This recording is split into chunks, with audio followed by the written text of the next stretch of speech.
ζωντανεύει χαμένη ελπίδα που ζητάει στοργή και φροντίδα. Κάθε φορά που γελάει ένα παιδί, που γελάει ένα παιδί.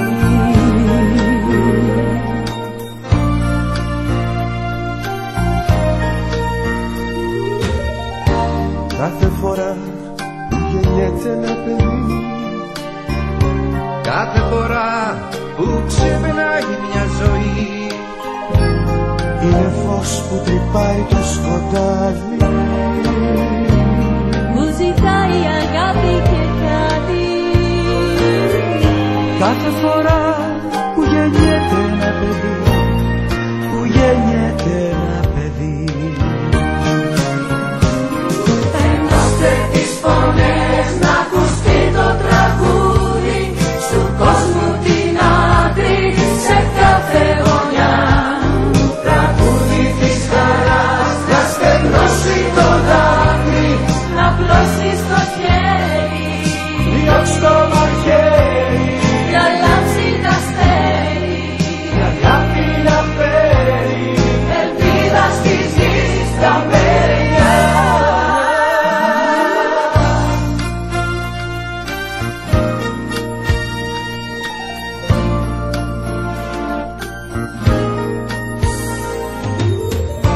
Κάθε φορά που δακρύζει ένα παιδί, κάθε φορά σκοτεινιάζει όλη γη, θες κι εσύ την ελπίδα πληγώνει. Φταίς κι εσύ την αγάπη σκοτώνει. Κάθε φορά που δακρύζει ένα παιδί, που δακρύζει ένα παιδί.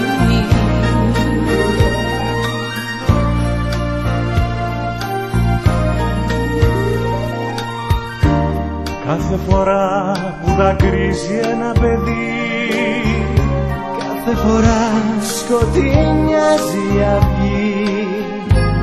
Φταίμε εμείς που η φλόγα δεν καίει, Φταίμε εμείς που το όνειρο κλαίει. Κάθε φορά που δακρύζει ένα παιδί, που δακρύζει ένα παιδί. Ενώστε τις φωνές να ακουστεί το τραγούδι, στου κόσμου την άκρη σε κάθε γωνιά. Τραγούδι της χαράς να στεγνώσει το δάκρυ, Να πλώσει το χέρι, διώξ' το μαχαίρι, να λάμψει τα αστέρι, αγάπη να φέρει ελπίδα στις γης τα παιδιά.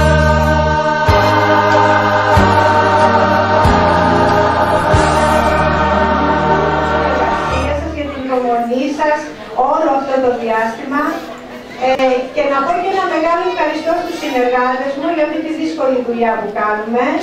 Πριν ξεκινήσουμε από την πολύ μικρή ομάδα που είναι η πρώτη τους εμπειρία, θα σας πει δύο λόγια η κυρία Ανατολή για το πρόγραμμα που έχουμε φέτος αποφασίσει να κάνουμε. Έλα Ανατολή. Σου κάνω. Καλημέρα και από μένα. Σας καλωσορίζουμε στη γιορτή μας. Συγχαίρομαι με τη μικρότερη ομάδα του σταθμού, όπου θα σας δείξουμε ένα απόσπασμα πώς παίζουμε εμείς τα μαθήματά μας, που κάνουμε το ζωάκι, που κάνουμε διάφορες δραστηριότητες. Βέβαια, μερικά μπήκαν λιγάκι, κάποια δεν θέλησαν να ανέβουν πάνω, γιατί είναι και η πρώτη φορά που εκτίθονται και λίγο ντρέπονται. Και μην στεναχωριέστε κάποιοι γονείς και λέτε «Αχ, το παιδί μου δεν ανέβηκε στη σκηνή». Θα τα δείτε σε κάνα 2 χρόνια που θα ξεπεταχθούν πιο εύκολα. Και μετά θα παρακολουθήσουμε την Πετρόσουπα, ένα παραμύθι παραδοσιακό από την Ευρώπη που θα κάνει η ομάδα της κυρίας Όλγας, και θα τελειώσουμε με ένα παραδοσιακό παραμύθι δικό μας από την Ελλάδα, από την Ήπειρο συγκεκριμένα που έχει γίνει η καταγραφή του, το Ζαχαράκι. Σας ευχόμαστε καλή διασκέδαση. Απλά το μόνο που θέλουμε είναι στα 2 επόμενα παραμύθια, επειδή τα παιδιά έχουν λόγια, να κάνετε ησυχία για να τα ακούσετε και να είναι και αυτά συγκεντρωμένα να σας δώσουν το καλύτερο τους εαυτό. Ευχαριστούμε πολύ. Ωραία, ευχαριστούμε.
Οι άνθρωποι γκρινιάζουν, στεγγάρωσαν μπροστά και ρουδόνται μονάχες σε σπίτια φλούρια.